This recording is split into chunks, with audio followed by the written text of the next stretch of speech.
ایک دفعہ کا ذکر ہے کہ مولانا رومی اپنے شاگردوں کو درس دے رہے تھے تو انہوں نے فرمایا، ایک دفعہ حضرت موسیٰ علیہ السلام نے فرعون سے کہا، اے فرعون، تو اسلام قبول کر لے، اس کے عوض تیری آخرت تو بہتر ہو ہی جائے گی، مگر دنیا میں بھی تجھے 4 نعمتوں سے نوازا جائے گا۔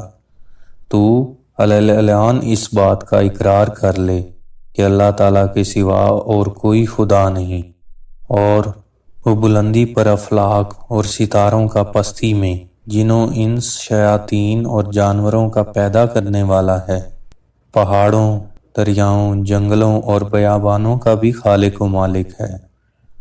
اس کی سلطنت غیر محدود ہے اور وہ بے نظیر و بے مثال ہے۔ وہ ہر شخص اور ہر مکان کا نگہبان ہے، عالم میں ہر جاندار کو رزق دینے والا ہے، آسمانوں اور زمینوں کا محافظ ہے، نباتات میں پھول پیدا کرنے والا اور بندوں کے دلوں کی باتوں کو جاننے والا، سرکشوں پر حاکم اور ان کی سرکوبی کرنے والا ہے۔ فرعون نے کہا، وہ 4 چیزیں کون سی ہیں؟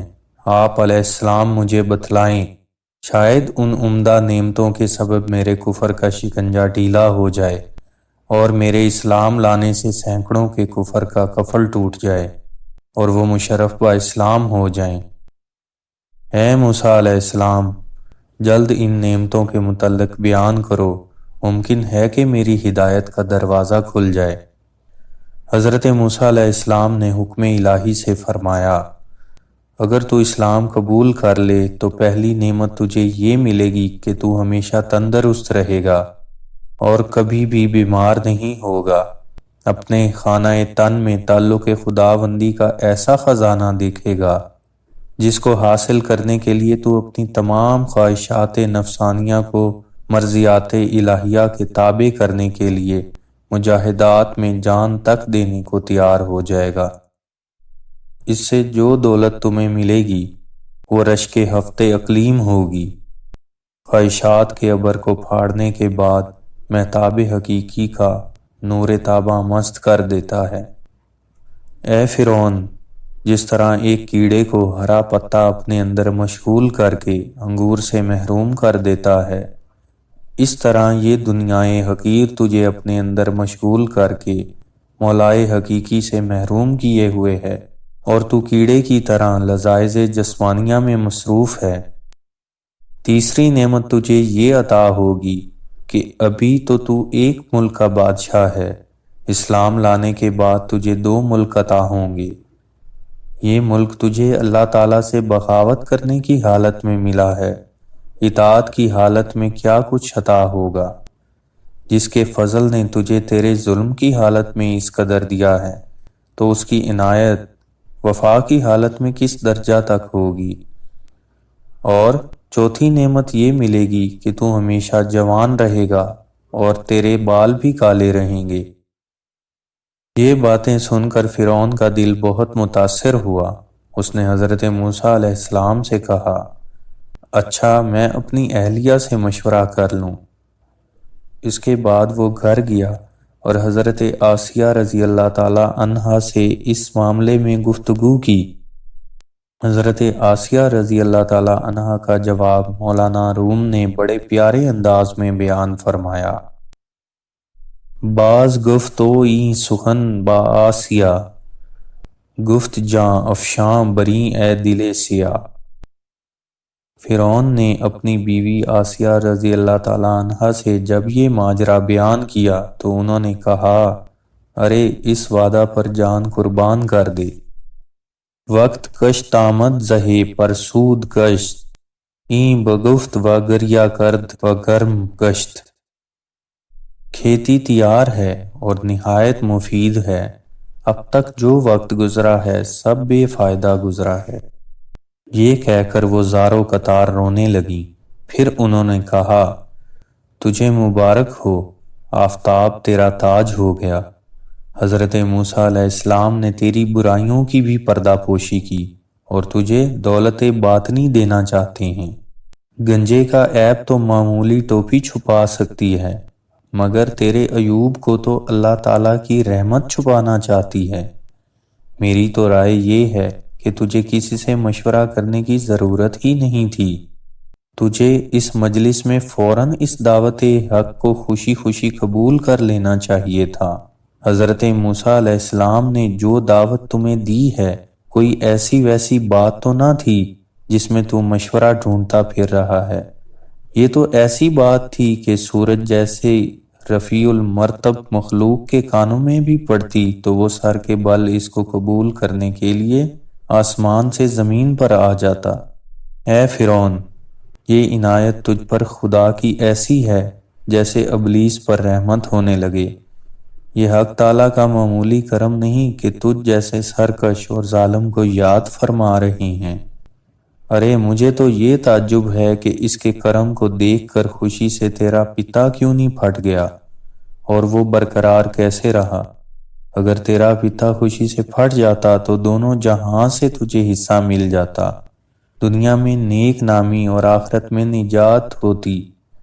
اللہ والوں کے آنسو جو زمین پر گرتے ہیں، فرشتے ان کو اپنے منہ اور پروں پر ملتے ہیں، اور اللہ تعالیٰ شہیدوں کے خون کے برابر انہیں وزن کرتے ہیں۔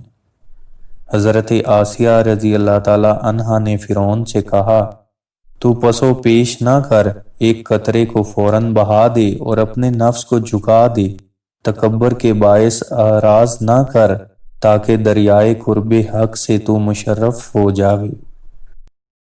دولت عظمیٰ اس قطرے کو ملتی ہے جسے خود سمندر طلب کرے۔ یہ تجھ پر نہایت ہی شفقت ہے کہ تجھے اس اصرار کے ساتھ بلایا جا رہا ہے۔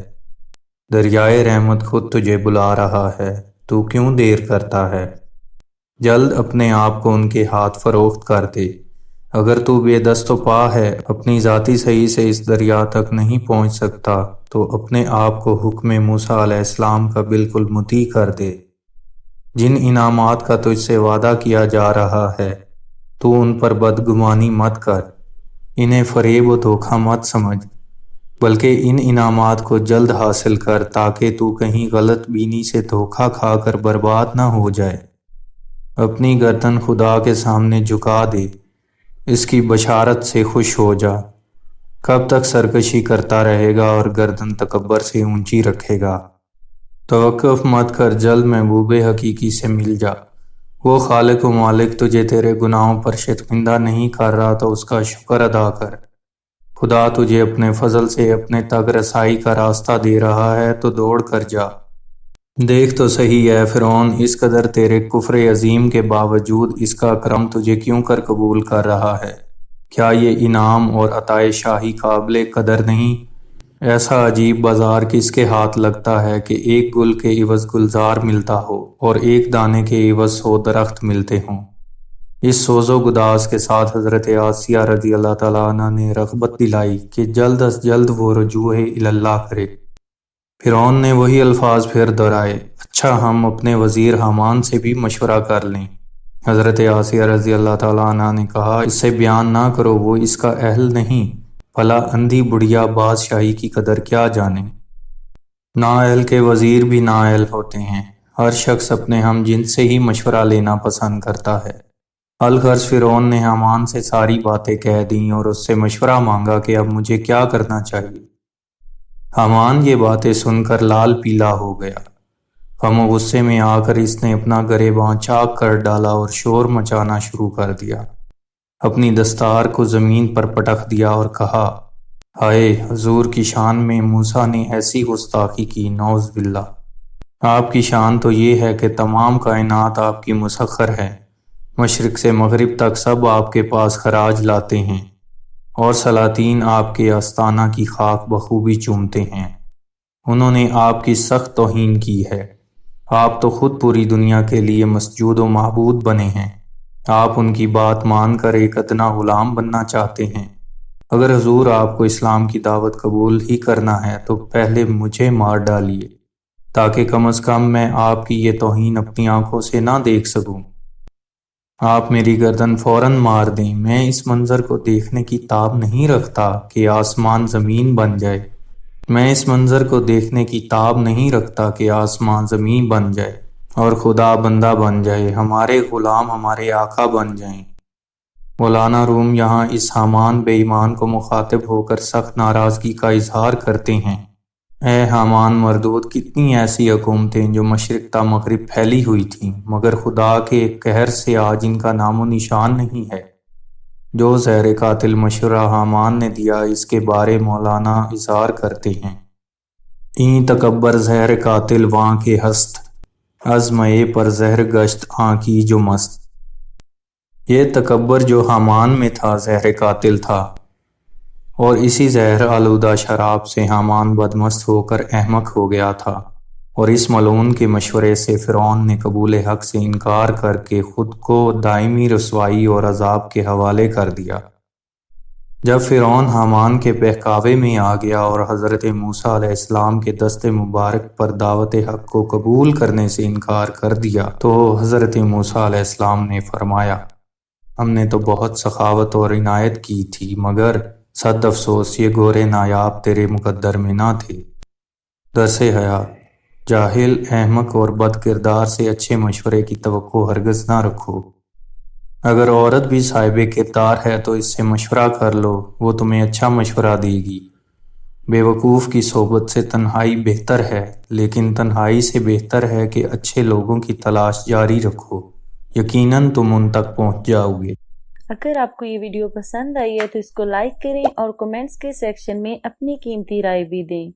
مزید ویڈیوز دیکھنے کے لیے ہمارا channel F Star Studio subscribe کریں اور بیل کے آئیکن پر بھی کلک کریں۔ شکریہ۔